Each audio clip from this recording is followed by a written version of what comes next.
শুধুমাত্র ভরসার কমতির কারণে।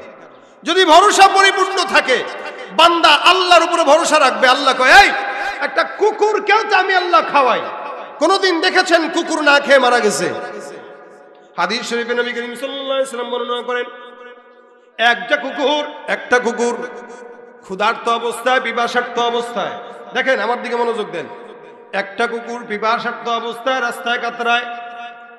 রাস্তায় যখন পিপাসার্ত অবস্থায় কাতরায়, মারা যাবে ভাব, এমন সময় কোন দিক থেকে কোন একটা আল্লাহর বান্দা ওখানে আসলো, তাকায় দেখে কুকুরটা এমন অবস্থা, কিছুক্ষণ পর মনে হয় কুকুরটা মারা যাবে। নবী করিম সাল্লাল্লাহু আলাইহি ওয়াসাল্লাম বলেন, এই কুকুরটাকে পানি পান করানোর জন্য আল্লাহ পাক ওই বান্দারে পাঠাইলো। বান্দাটা কুয়া সুন্দর করে তালাশ করলো, কূপের ভিতরে ঢুকলো, মুজাটাকে দিয়া পানি উঠাইলো, উঠায় তারপরে কুকুরটারে খাওয়াইলো। নবী করিম বলেন, আল্লাহ পাক এই বান্দাকে দিয়া কুকুরটাকে বাঁচাইলেন, পানিও পান করাইলেন। আর এই বান্দাটারে কি করলেন জানেন? একটা কুকুরকে পানি পান করানোর মাধ্যমে এই বান্দা জাহান্নামের আসামি থাকার পর আল্লাহ পাক বান্দাকে জান্নাতি বানায় দিছে। রাসূল সাল্লাল্লাহু আলাইহি ওয়াসাল্লাম বলেন, হ্যাঁ, আল্লাহ পাক কুকুরকে বাঁচানোর জন্য মানুষ পাঠাইলেন, আর মানুষটাকে বাঁচানোর জন্য এই কুকুরের মতো একটা প্রাণীকে পানি পান করায় দিলেন। কুকুরও বাঁচলো, এই বান্দাটাও জাহান্নাম থেকে বাঁচলো। দেখেন আমাদের সমাজে আল্লাহর উপর আমরা ভরসা করতে পারি না, যার কারণে ডাইনে বায়ে হাত দেয়। কিন্তু একটা পাখি, নবী করিম সাল্লাল্লাহু আলাইহি ওয়াসাল্লাম বলেন, একটা পাখি যখন সকালবেলা ঘর থেকে বের হয়, এটা একদম ক্ষুধার্ত অবস্থায় বের হয়, পেটের মধ্যে দানা নাই, পানি নাই, খাবার নাই। পাখিটা কখন উঠে? আপনার মতো আমার মতো পাখিটা বেলা কইরা ঘুম থেকে উঠে না। পাখি কখন উঠে বলেন তো? কখন উঠে? একদম বলে যেই সময়টা তাহাজ্জুদের সময়। অর্থাৎ এই পাখিগুলাও আল্লাহ পাকের রিজিক অন্বেষণের জন্য ওই সময় বের হয়। এই জন্যই আল্লাহ পাক মূলত বান্দাকে কখন বরকত দেন জানেন? একদম সুবহে সাদিক, এই সময়টা আল্লাহ পাক দুনিয়ার সব বান্দাদের উপর রহমত দান করেন। আপনি আমি ঘুমায় থাকি, যার কারণে আমরা রহমত পাই না। আল্লাহ পাক আল্লাহর রহমতকে আগে বাইতুল্লাহ দেন, আগে হারামের উপরে দেন। ওই সমস্ত রহমত ওখান থেকে বন্টন হয়ে হয়ে সারা বিশ্বের সব সৃষ্টির উপরে আল্লাহ পাক ছড়ায় দেন। সুবহানাল্লাহ। আপনার উপরেও কিছু নির্দিষ্ট রহমত আল্লাহ পাক দিয়েছেন, আমার উপরেও কিছু দিয়েছেন। এখন আপনি যদি 10টা পর্যন্ত ঘুমান, রহমতটা কি নিতে পারবেন? ওই রহমত নেওয়ার জন্য উঠতে হবে, আল্লাহর কাছে চাইতে হবে, ডাকতে হবে। যেই রহমত বান্দা নেয় না, আল্লাহ পাক ওই রহমতটাকে নিয়ে পাহাড়ের উপরে দেন, পাহাড়টা সজীব থাকে। সুবহানাল্লাহ।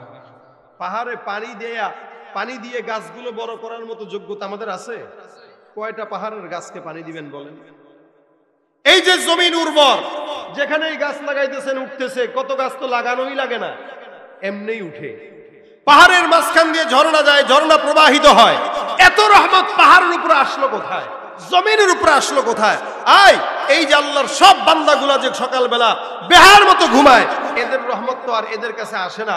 তখন এদের রহমত আল্লাহ পাক গোটা দুনিয়ার উপরে দিয়া দুনিয়াকে আল্লাহ পাক সজীব রাখে, আর ওই বান্দাকে আজীবন ফকিন্নির বাচ্চা বানায় রাখে।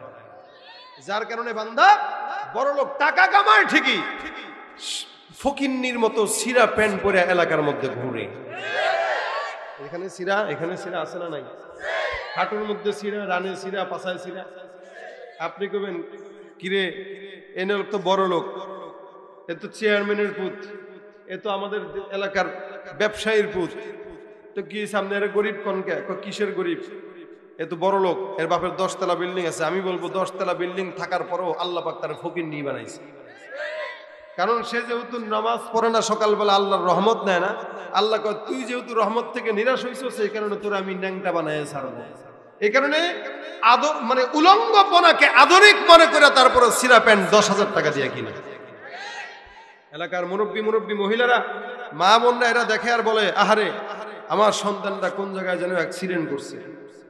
সন্তানও কয়, মা কি কোন অ্যাক্সিডেন্ট করবো কোথায়? কয় যে রানে সিরা কেন? আহারে আমার মা বোঝে না গো, সে গেলে মা আমার, আর আমার সোনা মা বুঝেন না এটা কি? কি এটা হলো স্টাইল। চাচি আর ডাক দিয়া কয়, বাবা রে, দুনিয়াতে বহু স্টাইল দেখছি, কিন্তু এমন তো স্টাইল দেখি নাই। এটা যদি স্টাইল হয়, তাহলে আমাকে কুত্তাটাও তো তোর চাইতে বড় স্টাইল। তুই তো কিছু পরস, কুত্তা তো কিছু পরেই না। কি বলেন ঠিক না? তাহলে এই যে এগুলা পড়ার নাম তো আর আধুনিকতা না, উলঙ্গপনা।